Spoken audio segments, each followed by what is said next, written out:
नमस्कार दोस्तों, आपका हमारे चैनल खबरें उत्तर प्रदेश में आपका स्वागत है। आज हम रूबरू करवाएंगे सुप्रसिद्ध महाकाली के उपासक पंडित उपेंद्र मिश्रा भारद्वाज महाराज जी से।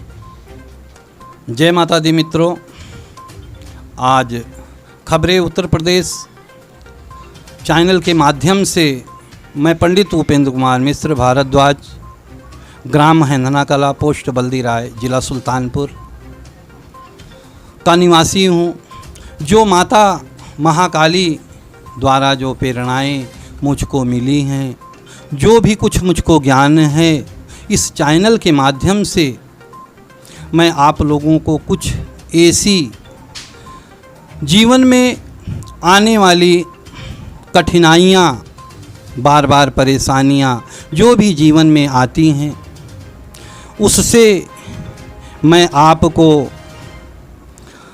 आपके कष्टों का जिस प्रकार से निवारण हो सके वो चीज़ मैं आपको बताऊंगा कि आपको जीवन में इतनी कठिनाइयाँ आती क्यों हैं, बार बार क्या कारण है कि हमारे जीवन में ऐसी कठिनाइयाँ आती रहती हैं। कैसी कठिनाइयाँ आती हैं कि जैसे कि मानो हम किसी घने जंगल में खड़े हो गए होंगे और हमको वहाँ कोई अतिथि स्वरूप मनुष्य कोई नज़र नहीं आ रहा है कि उससे मैं उस मार्ग को पूछ लूँ कि इस जंगल से मार्ग किस तरफ मिलेगा, कैसा नहीं मिलेगा। वैसे ही हम जीवन के उस घने जंगल में खड़े हैं। जो माता द्वारा जो मुझको ज्ञात हुआ, जो माता ने मुझको प्रेरणा दी, इस चैनल के माध्यम से मैं उसको आपको बताना चाहता हूँ या अवगत कराना चाहता हूँ कि आपके जीवन में ऐसी कठिनाइयाँ कभी ना आए। माता रानी की कृपा आप लोगों पर बनी रहे। अच्छा पंडित जी, ये बताइए पितृदोष क्या होता है? देखिए पत्रकार महोदय, आपने बहुत अच्छे प्रश्न किए कि पितृदोष होता क्या है। आज वही शुभ अवसर आया है। कौन सा शुभ अवसर आया है? आज हम उस पर्व के बीच में बैठे हुए हैं। वो पर्व कौन सा चल रहा है? जो हमारे पूजनीय श्री गणेश जी का पर्व चल रहा है, जो कि बच्चे, माताएं, भाई, पिता तुल्य बुजुर्ग अच्छे धूमधाम से इस पर्व को मनाते हैं। जैसे कि पुराणों में कहा गया है कि प्रथम पूजा श्री गणेश की होना चाहिए। आज हम वही प्रथम पूजा में लगे हुए हैं। और जो पत्रकार महोदय ने मुझसे पूछा कि आखिर ये पितृदोष होता क्या है, उसी पितृदोष के विषय में मैं आप लोगों को कुछ रहस्यमयी बातें अवगत कराना चाहता हूँ कि हम गणेश पर्व बड़ी धूमधाम से मनाते हैं। इतने धूमधाम से मनाते हैं कि सुबह से शाम तक लेके हम गणेश जी की आरती और उनके पूजा पाठ, नाना प्रकार की वस्तुएं उनके सामने अर्पित करके, प्रभु के सामने अर्पित करके हम अपने जीवन को धन्य बनाते हैं। इसी पर्व के उपरांत तत्काल जो हमारे ऊपर प्रथम ऋण है, वो कौन सा प्रथम ऋण है? पितृ ऋण। जिस पितृ ऋण से हम वंचित रह जाते हैं। ज्ञान तो है कि पितृ ऋण है, लेकिन उस ऋण से हम वंचित रह जाते हैं। और जब हम उस ऋण से वंचित हो जाते हैं तो हमको नाना प्रकार की कठिनाइयाँ उत्पन्न होती हैं। अब पितृदोष क्या है? पितृदोष नाना प्रकार के हमारे जीवन में व्यवधान उत्पन्न करते हैं। अच्छा पंडित जी, ये बताइए पितृदोष कितने प्रकार के होते हैं? पितृदोष तो पितृदोष ही है। अब पितृदोष कितने प्रकार के होते हैं? पितृदोष कई प्रकार के होते हैं। अल्प अवस्था में मृत्यु हो जाना, पितृदोष की घोषणा करता है। एक्सीडेंट हो जाना, यानी जो पूर्ण अवस्था में, जैसे श्री रामचरितमानस में लिखा है कि अंत राम कही आवत नाही, जो बिस्तर पे नहीं पड़ा उसका काम क्रोध मद लोभ नहीं गया और अचानक में उसकी मृत्यु हो जाती है। ये सी मृत्युएं पितृदोष की घोषणा करती हैं। अब ऐसी मृत्युएं पितृदोष की घोषणा कैसे करती हैं, कैसे आपको ज्ञान होगा? क्योंकि पितृदोष तो तत्काल का होता नहीं, पितृदोष तो हमारी पीढ़ियों से चला आता है। पितृदोष के लक्षण 2-4 लक्षण मैं बता देता हूँ, जैसे कि अल्प अवस्था में मृत्यु होना परिवार में, पुत्र प्राप्ति का योग्य ना बनना, विद्या में कठिनाइयों का आना, शुभ कर्मों में झगड़े उत्पन्न होना, शादी ब्याह में रुकावट का आना। यानी माना जाए तो पितृदोष के ये लक्षण होते हैं। पितृदोष के लक्षण कई हैं। यही पितृदोष ही हमारे जीवन में अनेक बाधाएं उत्पन्न करता है। एक बाधाएं नहीं, हमारे व्यापार में, हमारी बढ़ोतरी में व्यवधान उत्पन्न करता है।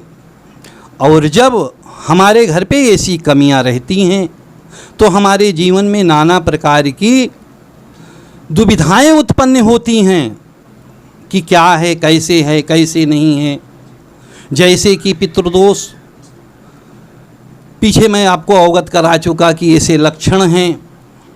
उसके बाद भी पितृदोष, हम ये जो हमारा प्रथम ऋण है उससे कहीं हम वंचित हो चुके हैं, हम अपनी राह से विमुख हो चुके हैं।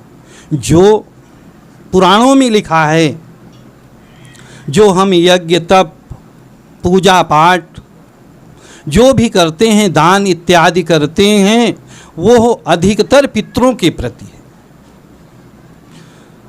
अपने जो हमने धन अर्जन किया, दशांश, 5वां भाग, तीसरा भाग, दूसरा भाग, प्रथम भाग, यानी कुछ अंश तो हमको उन पितरों के लिए निकाल ही देना चाहिए, क्योंकि उनके ऋण, मित्रों, पहली बात तो मैं बता देता हूं कि हम पितरों के ऋण से कभी मुक्त नहीं होते, मुक्त कभी नहीं होते, क्योंकि जब तक हमारे शरीर में खून का एक भी कतरा चल रहा है तब तक हम उनके ऋणों से मुक्त नहीं हो सकते। भले है कि हम उनके ऋणों से मुक्त नहीं हो सकते, लेकिन हम उनको प्रसन्न तो कर सकते हैं, खुश तो कर सकते हैं। अब उनको खुश और प्रसन्न करने का मार्ग कौन सा है? यही मार्ग है पितृपक्ष, जो सामने पर्व आने वाला है। इस पर्व को भी हम बड़े धूमधाम से मनाएं, गंगा स्नान करें, यथाशक्ति दान करें, दान, वस्त्र दान, अन्नदान, यानी यथाशक्ति यथाभक्ति, जो आपकी शक्तियों के हिसाब से दान होता है। जो भी हम पितृपक्ष में दान करते हैं वो पितरों को प्राप्त होता है। इससे पितृ हमारे संतुष्ट होते हैं, क्योंकि गणेश पर्व के बाद पितरों का पर्व चलता है और हम इस पर्व को भूल जाते हैं। कैसे भूलते हैं? बोलते हैं कि पितृपक्ष चल रहा है, बहुत खराब दिन चल रहा है। जो भ्रांतियां उत्पन्न हुई हैं इस संसार में,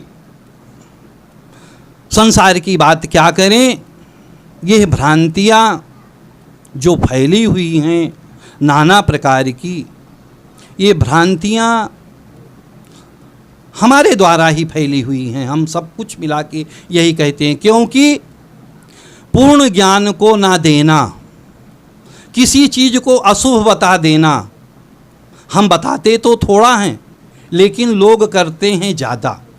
कैसे? हमने बोल दिया कि ये कोई पितृपक्ष है, इसमें ऐसे कर्म नहीं किए जा सकते, तो उन्होंने कह दिया नहीं किए जा सकते तो बड़ा खराब दिन है, अच्छा दिन नहीं है। अब जब गणेश की पूजा के बाद पितृ का पर्व आ रहा है तो कैसे खराब हो सकता है? वो खराब नहीं है। पितृ, देखो हम पितृपक्ष में ये बोलते हैं कि ये नहीं करना चाहिए, ये नहीं खरीदना चाहिए, वो नहीं खरीदना चाहिए, ऐसा नहीं, लेकिन हमारे पुराणों में देखो कैसे ऋषि मुनियों द्वारा ऐसे विधान को बनाया गया जिसके द्वारा हमको ज्ञान होता है कि गणेश पर्व के बाद पितृपक्ष, पितृपक्ष के बाद नवरात्रि, नवरात्रि के बाद दशहरा, दशहरे के बाद दीपावली। अब मित्रों, दीपावली कब पड़ती है? अमावस्या को। ये अमावस्या किसका पर्व है? ये भी तो पितरों का ही पर्व है, पितरों का ही दिन है। लेकिन उसी दिवाली को हम सुबह से शाम तक लेके कोई बिना अर्चन, कोई बिना रुकावट के सब वस्तुएं खरीदते रहते हैं। है तो अमावस्या, पितरों का पर्व है, लेकिन जो हमारे पुराणों में लिखा है कि पितृपक्ष, उसके बाद में माता के श्री चरणों में जाके नवरात्रि, उनका आशीर्वाद प्रदान करो, उसके बाद में दशहरा, यानी दशहरे का मतलब, दशहरे का पर्व बहुत बड़ा पर्व है जिसको विजयदशमी के रूप में मानते हैं। उसके बाद दीपावली आती है अमावस्या के दिन। मित्रों, बड़ा गूढ़ रहस्य की बात है।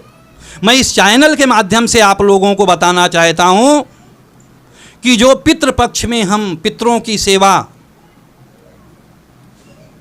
जिस प्रकार की भी सेवा कर पाएँ, दान पुण्य, तीर्थ याटन, गंगा स्नान, यानी कोई भी तीर्थ स्थान हो, मंदिर जाना, नाना प्रकार के व्यंजनों का भोग लगवाना, अपने पितरों को अतिथि रूप में समझना, उसके बाद वही पितृ प्रसन्न होते हैं।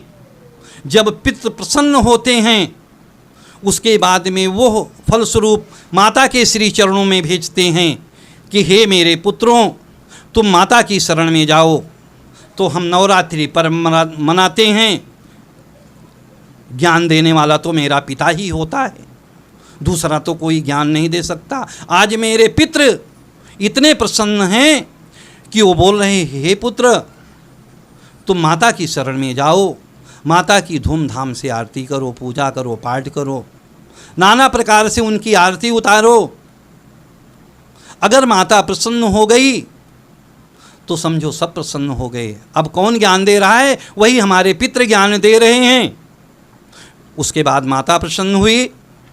माता के प्रसन्न होने पे के बाद हम तुरंत दिवाली के दिन, दिवाली के उसमें कदम डाले। उस पर्व में कदम हमारे गए कि अमावस्या तिथि है, जिस दिन लक्ष्मी हमारे आंगन में घूमने वाली हैं। अब अमावस्या का दिन कितना अच्छा है हम लोगों के लिए, लेकिन कब अच्छा है? वो दिवाली कब अच्छा है? जब हम पितृपक्ष का पर्व अच्छी तरह से मनाए रहेंगे तब। वही अमावस्या के दिन पितृ लक्ष्मी रूप धारण करके आते हैं, इसमें कोई संदेह नहीं है। पितृ बोलते हैं कि मैं हवा के रुख को मोड़ सकता हूँ क्योंकि प्रथम ऋण मेरा है। उस ऋण को परमात्मा भी मुझसे ले नहीं सकता, क्योंकि वो भी तो ऋण परमात्मा ने ही मुझको दिया है। आप दिवाली की पूजा किए, हमारे पितृ ही लक्ष्मी रूप धारण करके आए। उसके बाद में एकादशी व्रत हुआ, चतुर्मास से भगवान नारायण उठे,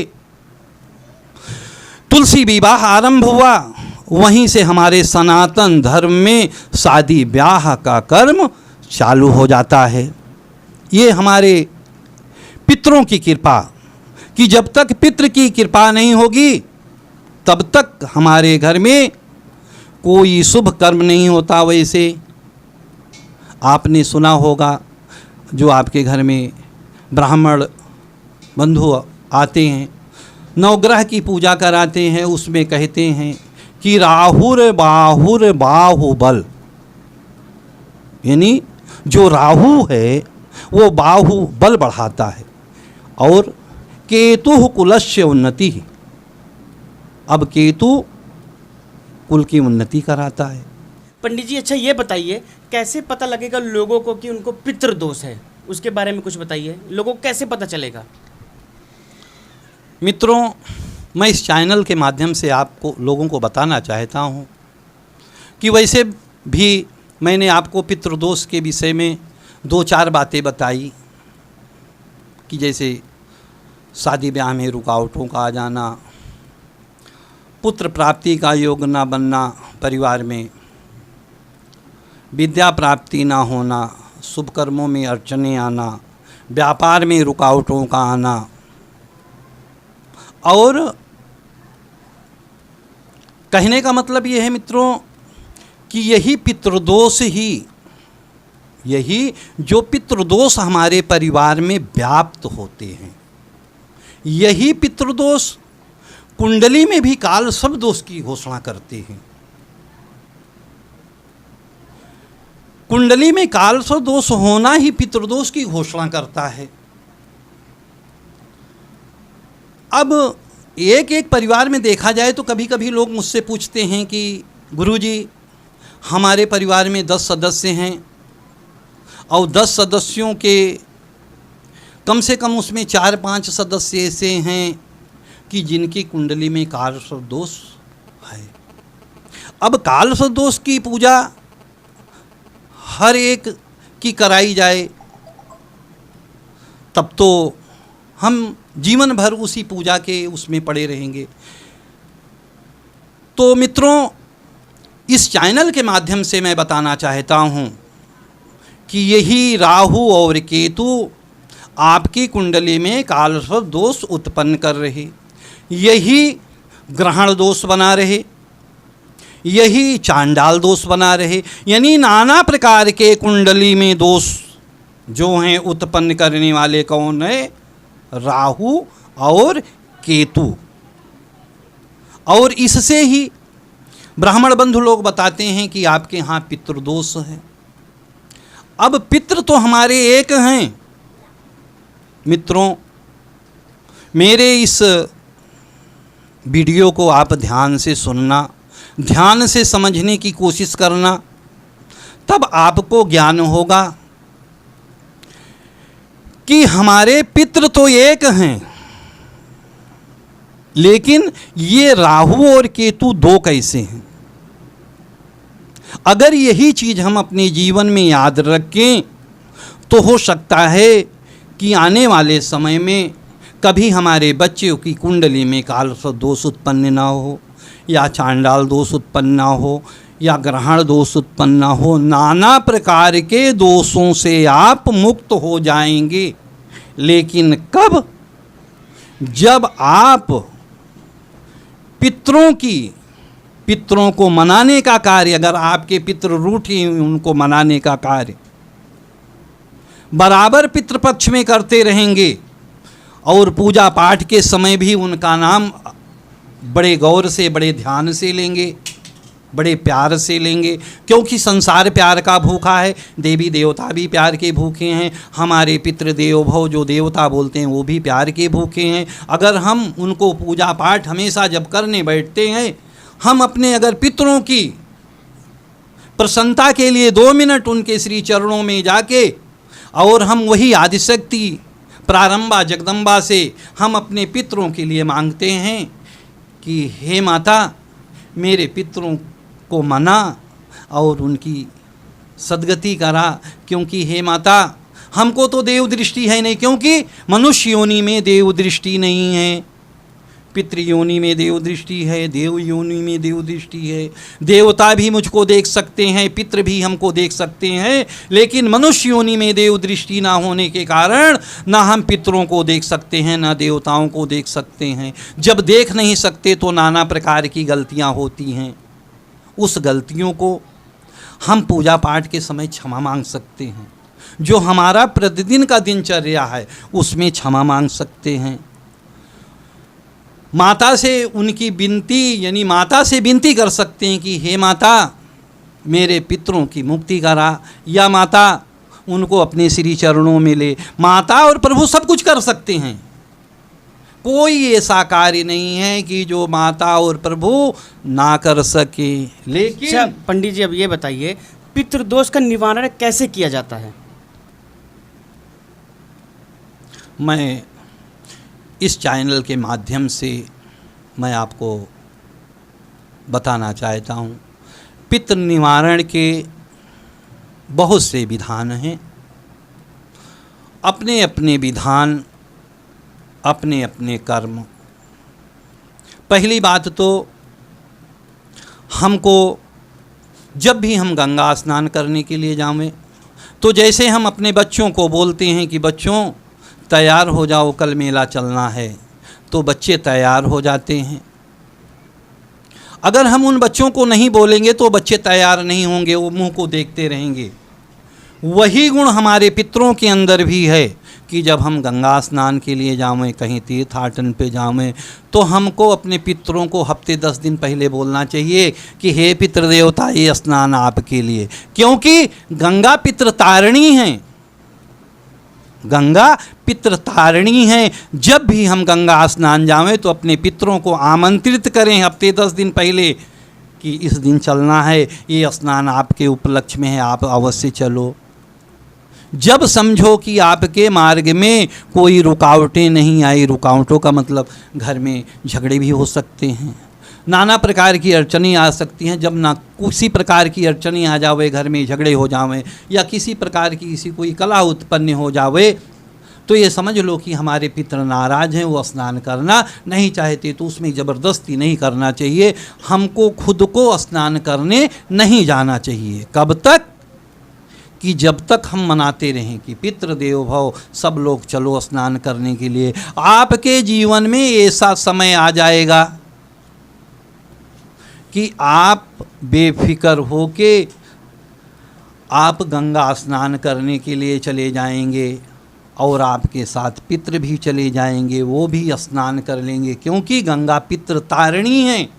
हम और आप स्नान करने के लिए जाएंगे और वापस आते टाइम अगर रास्ते में कहीं पे भी कुछ भी मिल गया तो उसको घर पे लेके आ सकते हैं, यानी पाप पुनः घर पे लेके आ सकते हैं। लेकिन हमारे पितृ नहीं, उनको आज नहीं तो कल माता सील करेगी, दया करेगी और उनको अपने श्री चरणों में ले लेगी।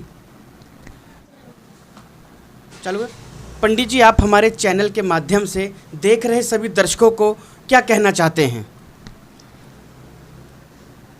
ये खबरें उत्तर प्रदेश चैनल के माध्यम से जो भी हमारे दर्शक बंधु जो भी देख रहे हैं, मैं उनको यही कहना चाहूँगा कि ये जो सामने पितृ पक्ष आ रहा है, इस पर्व को अच्छी तरीके से बड़े धूमधाम से मनावें। उसके बाद अगर उनको किसी प्रकार की परेशानियां हैं, किसी प्रकार की भी परेशानियां हैं, तो वो मुझसे संपर्क कर सकते हैं। मेरा फ़ोन नंबर है 94 52 46 66 54। दूसरा नंबर है 88 60 81 92 02।